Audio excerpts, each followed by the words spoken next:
பிறப்பு வந்து சாதாரணமா இருக்கலாம். ஆனா, இறப்பு வந்து சாதாரணமா இருக்கக்கூடாதுங்கிற மாரியே செஞ்சு காட்டிட்டு போயிட்டாப்புல. பாலாசு, பரத் திவாரி, பீகார் போஜ்பூரிய சேர்ந்த ஒரு இளைஞன் 28 வயசான அவுங்க கிராமத்துக்காக வந்து டெவலப்மென்ட்க்காக வந்து குரல் குடுத்திருக்காப்புல. நம்ம எல்லாருக்குமே தெரியும். இந்த பீகார் சைட்லாம் எந்த மாரிலாம் இருக்கும்னு. அத வந்து இவரு வந்து தொடர்ந்து சோசியல் மீடியால போட்டுக்கிட்டு இருக்காப்புல.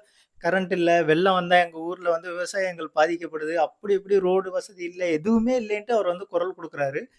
ஆனா ஆட்சி அதிகாரத்துல இருக்க அரசியல்வாதிகளும், அங்கே உள்ளவங்களும் பார்த்தீங்கன்னா, இவர வந்து டார்கெட் பண்ணியே தொடர்ந்து தொந்தரவு குடுக்கவும், இவர்கிட்ட வந்து துப்பாக்கி இருந்திருக்கு.